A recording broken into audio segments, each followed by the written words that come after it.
La biologie et l'écologie de deux espèces de poissons du complexe des aires protégées de Gamba dans le Goué maritime. C'est la thématique qui a fait l'objet d'une communication scénaresque par Jean-Félicien Limourou, chercheur à l'IRAF et enseignant à l'ENEF. À l'initiative du ministère de l'économie, de l'emploi et du développement durable, une réunion d'évaluation du système fiscal au Gabon s'est tenue cette fin de semaine à Libreville, au centre des échanges. Les questions liées à l'amélioration de ce système. Madame, Monsieur, bonsoir. En ouverture de cette édition d'information, les manifestations des 11e journées de la Défense nationale ont pris fin ce jour à la base aérienne 01 de Libreville par une journée porte ouverte. L'événement a été rehaussé par la présence du chef de l'État, son Excellence Ali Bongo Ondimba. Compte rendu, Marie-Jo Moussavou.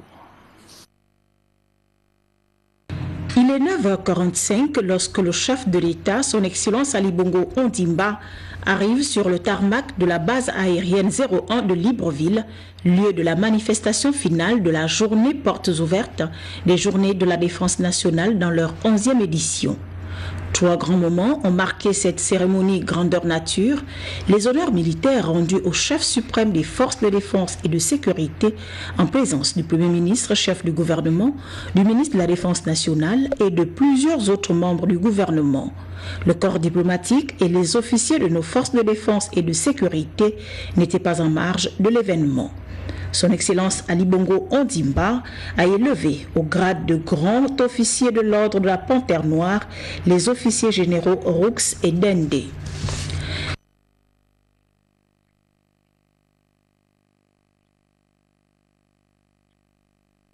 La 11e édition des Journées de la Défense, axée sur les 50 ans de présence des personnels féminins dans les forces de défense, a vu plusieurs démonstrations dynamiques exécutées par ces personnels.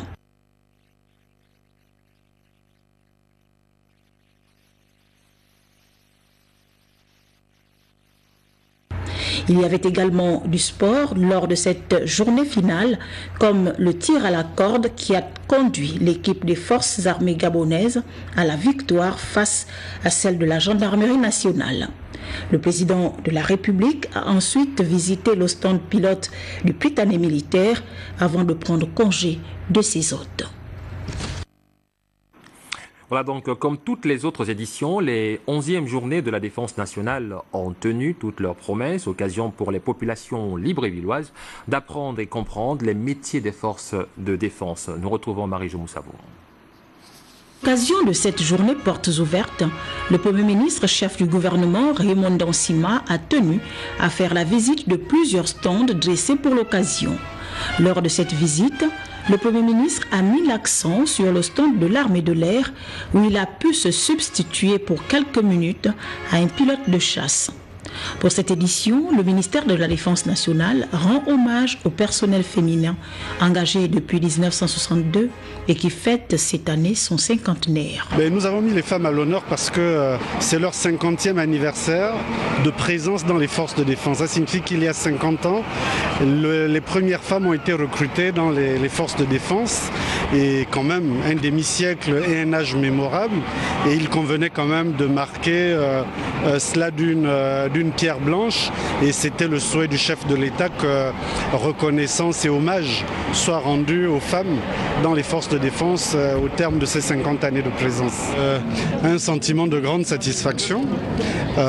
Vous avez pu assister avec nous aux présentations dynamiques qui ont été faites par les femmes militaires, donc de tout corps, et vous avez vu que le militaire reste le militaire, même s'il est de sexe féminin. L'expertise des femmes militaires au bout de leurs 50 années de présence dans les forces de défense n'a rien envié à celle des hommes, et nous en sommes très fiers. La 11e édition des Journées de la Défense a connu un engouement notable des populations venues en masse pour la circonstance. On parle à présent des forces de sécurité, poursuite de série de visites du commandant en chef des forces de police nationale. Après la préfecture de police de Libreville et la FOPI, le commandant en chef s'est rendu à l'unité spéciale d'intervention. Compte rendu, Jean-Augustin Zengi, Victor Mundunga. Entamé il y a quelques jours, le commandant en chef des forces de police nationale a poursuivi sa série de visites des casernes à l'unité spéciale d'intervention. Il compte véhiculer auprès des hommes de troupe l'image qu'il attend donner à la police, conformément aux instructions du chef de l'État, tout en appelant les policiers à l'unité. La police dans laquelle nous sommes tous engagés est l'affaire de tous. Et chacun, autant que nous sommes, nous constituons un maillon de la chaîne. Cette chaîne qui doit être soudée, car la police est une et indivisible. Que je travaille au commandement en chef, à la documentation, à l'inspection, à l'USI, à la phobie, à l'MPJ ou autre endroit, la police, je suis toujours policier. Je ne dois pas passer sur la voie publique lorsque je vois un collègue policier en difficulté et dire que ce n'est pas mon affaire. Mais si, chers collègues, chers frères d'armes, chers policiers, c'est votre affaire, c'est notre affaire. Devant les comportements déviants, le général Léon Mistoul, qui dénonce les dérapages, a indiqué que la loi s'appliquera à tous. Sachez que lorsque vous serez confrontés à des problèmes où vous êtes mis en cause et que vous avez raison, le commandement ne vous lâchera pas. Jamais.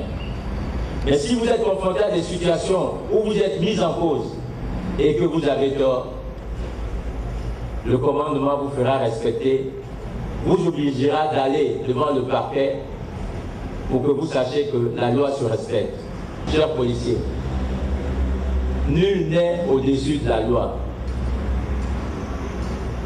Et tout être, tout citoyen est censé connaître la loi.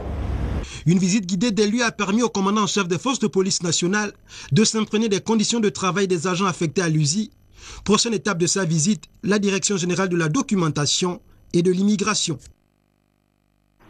Passation de commandement à la Légion Est de gendarmerie dans le Haut-Ogooué. Le colonel Athanase Mapio est désormais aux commandes de cette légion. Compte rendu Jean Romano Lubaluba, Fansris Lemumba. Officiers, sous-officiers et plusieurs hautes autorités militaires de différents corps que cette cérémonie s'est déroulée en Vengue. Le colonel Athanase Mapio est le nouveau commandant de la Légion Est de gendarmerie. Il a été présenté au public par le chef d'état-major de la gendarmerie départementale, général de brigade Romain Mouele. Les sous-officiers de la Légion Est de gendarmerie, de par le président de la République, chef de l'État, chef suprême des forces de défense et de sécurité, vous reconnaîtrez désormais pour votre nouveau chef, le colonel Mapio Athanase, ici présent, et vous lui obéirez en tout ce qu'il vous commandera pour le bien du service, l'exécution des règlements militaires, l'observation des lois et le succès des armes du Gabon. Fermez le banc.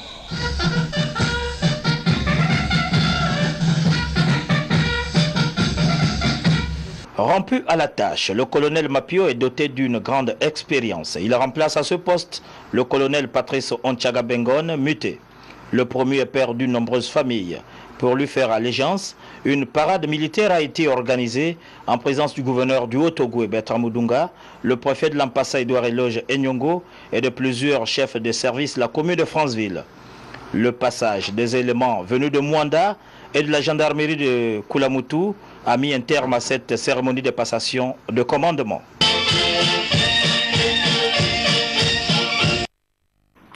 Information à retenir dans votre agenda. Le ministère de l'économie, de l'emploi et du développement durable porte à la connaissance des employeurs et des travailleurs que, conformément aux dispositions du décret numéro 00700 27/PR-MTEFP du 29 juin 1998 réglementant le régime des jours fériés en République gabonaise et modifié en son article 2 par le décret numéro 00444/PR-MTE du 26 mai 2004.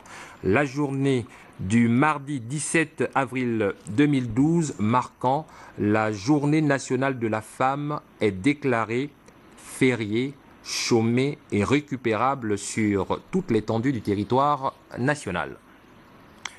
La société suisse EcoWood, entreprise adjudicataire du marché de construction de la future École supérieure des métiers du bois de Boué, a présenté au ministre en charge de la formation professionnelle, Séraphin Mundunga, les plans de construction de la dite école. Compte rendu, Jean-Steve Ndoumanene, Félix Moudibangoï. La présente rencontre est une étape importante dans le processus devant mener à la traduction dans les faits du projet de construction de l'École supérieure des métiers du bois de Boué. Elle a permis aux dirigeants de la société EcoWood de procéder à la présentation des plans de la future école qui, pour coller à l'esprit de la formation qu'elle entend proposer, sera particulièrement construite en bois.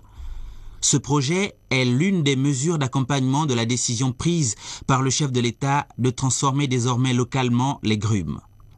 L'école de Boué aura donc pour mission de produire des ressources humaines capables d'accélérer le processus d'industrialisation de la filière bois au Gabon. Votre président nous a demandé pas de construire seulement des maisons, mais d'apporter le savoir technologie bois ici. Et le meilleur projet pour ça, c'est de construire une école de bois. Comme ancien président de l'école de bois en Suisse pendant 20 ans, j'ai pu aussi faire, en tant que président de l'agroferry, j'ai pu faire contact avec le président de l'école de bois en Suisse actuelle. Et ils se sont intéressés après nos déclarations que ce projet en Afrique c'est quelque chose de pas seulement écologique mais intéressant. Il est cependant à noter que les plans présentés par la délégation suisse sont provisoires car ils devront, avant le démarrage des travaux, subir quelques retouches en vue d'une meilleure adéquation avec les données et les réalités du contexte local. L'école supérieure des métiers du bois de Boué devrait accueillir près de 200 apprenants. Le coût des travaux est estimé à 17 milliards de francs CFA. La délégation suisse prévoit au lendemain de cette rencontre de se rendre à Boué pour visiter le site sur lequel sera érigée l'école. Cette étape est déterminante pour le lancement des travaux. Élaboré par le ministère du Budget pour disposer d'une banque de projets et maîtriser la dépense publique, le guide de montage des projets vient d'être adopté à Libreville. Précision Edgar Djembidoukaga, Victor Mundunga. Ces 20 dernières années, plusieurs secrétaires généraux, directeurs généraux et gestionnaires des crédits détournaient beaucoup d'argent public, avec parfois l'accord de leur ministre ou président d'institution. La réforme budgétaire suscitée par la gouvernance économique dont le chef de l'État est porteur vise à arrêter cette hémorragie en donnant comme à ce séminaire sur le montage des projets les outils de maîtrise de la dépense publique. Nécessité d'approfondir le volet mise en œuvre, de même que le volet institutionnel, pour prendre davantage en compte les aspects juridiques. Approfondir la partie rentabilité, pour faire ressortir le retour sur l'investissement et intégrer des questions d'amortissement d'emprunt destinées au financement de projets. Ces représentants des administrations en charge de la gestion budgétaire se sont donc à l'unanimité approprié les nouvelles méthodes d'élaboration d'études, d'évaluation des ressources humaines et financières, ainsi que de la productivité des projets publics. La Direction générale du budget, qui jure de créer d'ici 2013 une vraie banque de projets, veut donner un contenu à la vision économique du chef de l'État. Pour se conformer à l'esprit de la lettre de cadrage budgétaire du président de la République, chef de l'État, son Excellence Ali Bongo Ondimba, du 1er avril 2010, il est désormais nécessaire de se servir de ce cadre normatif pour mûrir les idées liées au développement économique et social de notre pays. De même, c'est à travers ce guide de montage de projet que l'on peut prétendre au financement du fonds d'études stratégiques et parvenir ainsi à la constitution d'une véritable banque de projets. Les acquis de ces premières assises sur le montage des projets publics sont clairement consignés dans un guide attendu dans les prochaines heures dans toutes les administrations. À l'initiative du ministère de l'Économie, de l'Emploi et du Développement durable, une réunion d'évaluation du système fiscal au Gabon s'est tenue cette fin de semaine à Libreville. Les précisions dans ce reportage avec Ahmed Mouyaka et Joseph Biyogué. Cette réunion sur l'évaluation du système fiscal gabonais a pour objectif d'améliorer les performances du système fiscal susceptible de cadrer parfaitement avec les ambitions de développement du Gabon. Cette évaluation est d'autant plus impérative aujourd'hui que notre système fiscal, sous de multiples aspects, semble répondre de moins en moins aux exigences de la politique d'émergence définie par le président de la République, chef de l'État, Ali Bongo Ondimba. Fort de cette situation, les différents acteurs du domaine sont invités à mettre à contribution leur expertise afin d'aboutir à un système fiscal qui réponde aux exigences liées au nouveau contexte. La Banque mondiale, ici représentée par la représentante résidente, les directeurs généraux et les représentants du secteur privé vont à cet effet jouer un rôle essentiel dans ce processus. On doit donc créer un cadre pour pouvoir attirer ces investisseurs-là. D'abord étrangers parce qu'il y a une compétition, nous ne sommes pas les seuls qui attirons les investissements directs étrangers. Il y a aussi d'autres pays qui le font. Donc on doit avoir un cadre le plus attractif pour qu'ils viennent investir chez nous. Mais dans le même temps également, les Gabonais doivent être acteurs dans ce développement-là. On doit donc les inciter également à pouvoir s'investir. Et de ce côté-là, le côté fiscal est important parce que c'est lui qui aide à pouvoir rendre plus rentable l'investissement qui est mis sur pied. Donc il y a les impôts, il y a la douane, mais comme disait le président tout à l'heure, nous avons entendu les exposés qui ont été faits. On va y travailler, apporter une contribution pour que nous puissions avoir un produit qui puisse répondre au mieux aux attentes des investisseurs, tant étrangers que gabonais. In fine, il s'agit de dresser un état des lieux du système fiscal et à faire toute proposition afin d'augmenter le rendement de la fiscalité, accroître la compétitivité de l'économie et renforcer la protection des populations vulnérables. Le secrétaire général du ministère de l'économie numérique, de la communication et de la Poste invite les ex-agents de Gabon Post et Gabon Télécom reversés dans la fonction publique à bien vouloir se rapprocher de la direction centrale du personnel munis de leur curriculum vitae avant le 20 avril 2012. Les membres de la Confédération patronale gabonaise ont tenu leur première assemblée générale. La rencontre s'est focalisée sur le bilan de l'année 2011. Compte rendu, Jacques Fourier-Mangumba, Jean-Pierre Moussouami. L'avis de la Confédération patronale gabonaise a été de fond en comble abordé ici par l'ensemble de ses membres. Les résultats 2011 sont nettement excédentaires. Les recettes en hausse avec 48 millions contre 42 millions de francs CFA en 2010, soit 14%, montrent que la CPG se porte bien. Nous avons en effet constaté que notre confédération s'est agrandie de 47 membres. Vous savez que la force d'une confédération syndicale, c'est par le nombre de ses membres. Et aujourd'hui, voir que nous avons plus de 300 membres nous reconforte dans notre orientation, dans notre détermination et dans la volonté d'agir au nom de l'ensemble des entreprises gabonaises.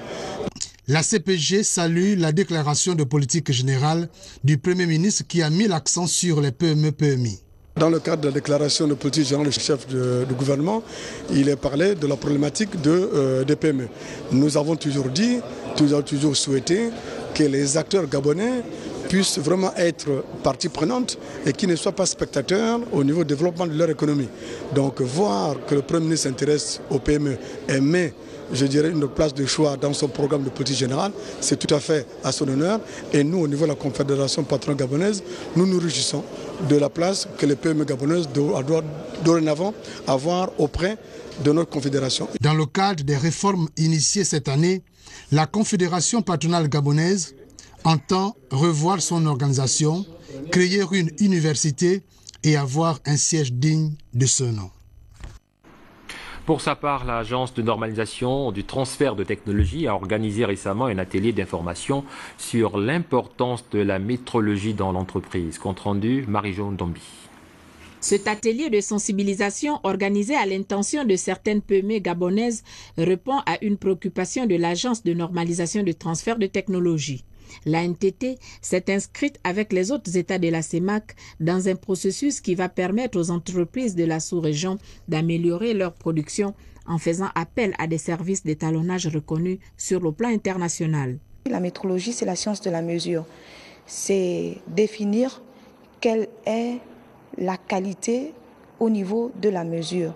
Et la mesure, c'est les balances, c'est beaucoup de choses à la fois. C'est plusieurs choses qui nous entourent. Ça part du thermomètre, des tensiomètres, c'est beaucoup de choses.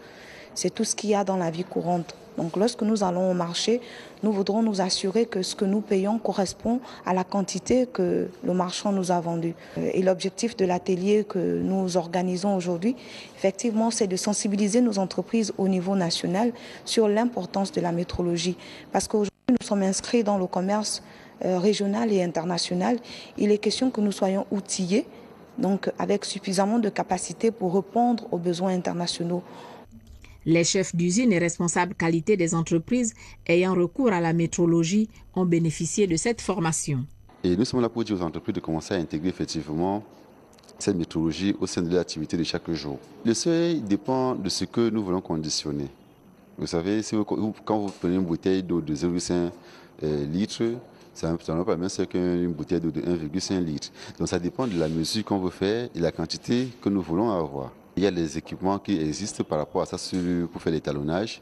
Ces équipements sont reliés au système international de mesure qui est défini par un comité scientifique. Et aujourd'hui, il faudrait que nous soyons en travail pour que, à la zone CEMAC, qu'il y ait une structure régionale qui soit reconnue sur le plan international.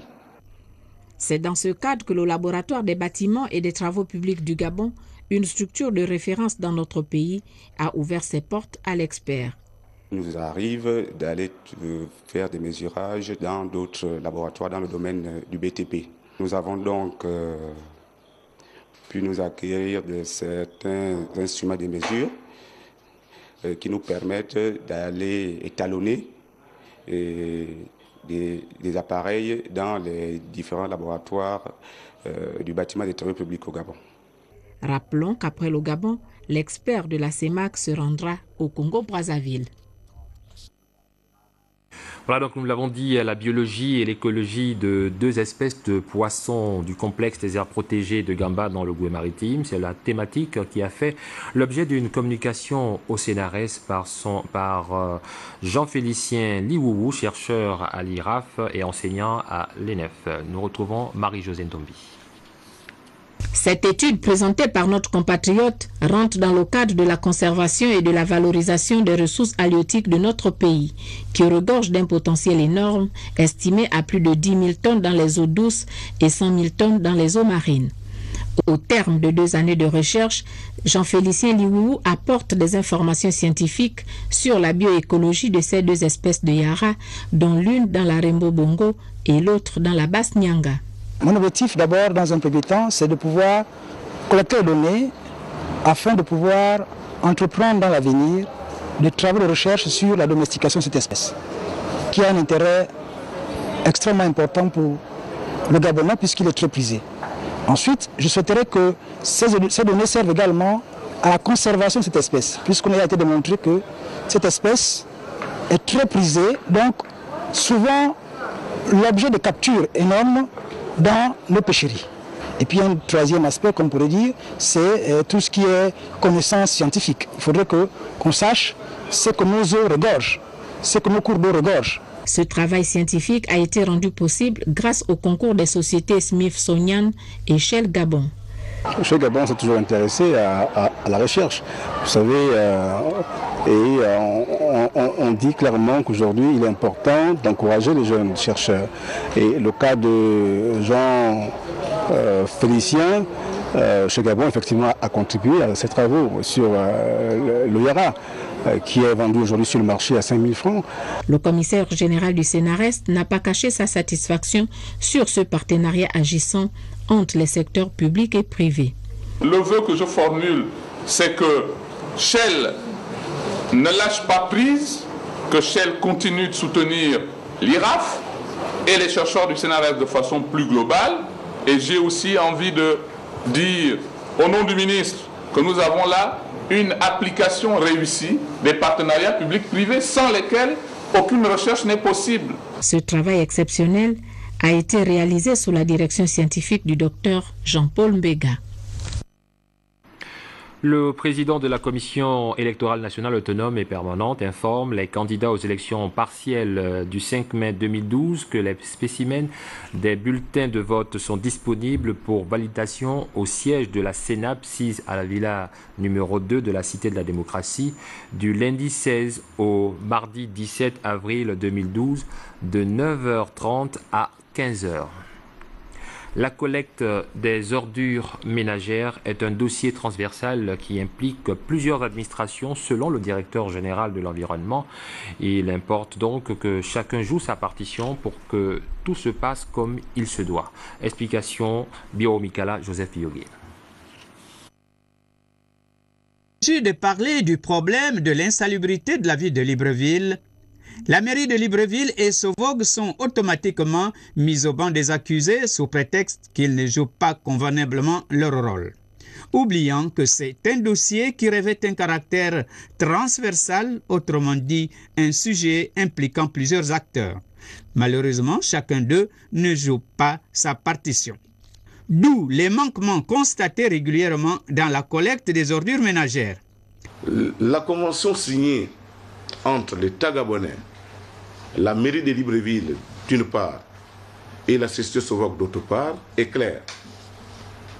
C'est la société Sovog, au terme de cette convention, qui est chargée de la collecte, de la valorisation et de l'évacuation de ces déchets à la décharge. Au terme de 2 ans, les pouvoirs publics devaient mettre à la disposition de la Sovog un terrain viabilisé avec de l'eau, de l'électricité et une voie d'accès. Et depuis 2002, vous avez observé que nous n'avons pas, donc les pouvoirs publics, ceux qui ont une certaine compétence dans le domaine de l'adduction d'eau, de l'électricité, de la construction de voies, malheureusement n'ont pas mis à la disposition de Sovog tous les éléments nécessaires qui concourent à la mise en place de l'usine de valorisation de déchets. Le directeur général de l'environnement, au nom du maire de Libreville, a félicité le nouveau gouvernement pour le travail considérable abattu en si peu de temps, à savoir les travaux d'entretien de la route de Mindoubé et le réaménagement de la décharge. Activité syndicale, le siège de la COSIGA a servi de cadre à l'installation du bureau exécutif de la Commission nationale des femmes. Compte rendu pour l'Insiaki, Yvette Okosa. Cette Commission nationale des femmes travailleuses qui vient d'être installée par le conseiller du ministre de la Famille et le secrétaire confédéral de la COSIGA a pour mission de coordonner les activités des femmes au sein de la COSIGA, promouvoir l'approche genre et inciter les femmes à une meilleure prise de compte. La baisse des prix des produits de première nécessité, une sécurité réelle des personnes et des biens, et d'autre part, l'égalité des sexes dans les activités dont les femmes sont impliquées, le soutien des femmes rurales et des ménages dans l'octroi des microcrédits, l'aide aux personnes du 3e âge, la construction des marchés pour les commerçantes et la protection de cette catégorie de la population économiquement faible. Faciliter la procédure d'établissement des actes de naissance aux enfants dépourvus. Valoriser la cellule familiale. venir en aide à la Fondation Horizon Nouveau, renforcer la sensibilisation sur la pandémie du sida dans les cellules syndicales, soutenir les femmes du secteur public et privé de séminaires de perfectionnement. Une structure d'analyse qui doit permettre à ces femmes de tous les secteurs d'activité de réaliser des projets permettant de leur sortir de la pauvreté et de l'exclusion sociale. C'est pourquoi la Commission nationale des femmes travailleuses du Gabon est très optimiste que la mise en place de ce nouveau bureau permettra de réaliser plusieurs activités avec la collaboration de nos partenaires que vous êtes. Nous nous engageons d'associer toute la gente féminine ainsi que leurs familles pour un développement durable de notre pays. La Commission nationale des femmes travailleuses du Gabon, qui démarre ses activités, est attendue avec beaucoup d'impatience car les problèmes des femmes sont nombreux. Voilà, donc avant de mettre un terme à cette édition d'information, cette dernière retenez qu'il y a eu une présentation officielle de l'ouvrage intitulé « Message au peuple du monde, la femme complice de Dieu » sorti aux éditions ODEM par notre consoeur Marie Colombe. Bonjour, nous y reviendrons au cours de nos prochaines éditions d'information. Sur ce, je vous retrouve demain à la même heure, toujours avec le même plaisir de vous informer. Au revoir, excellente soirée.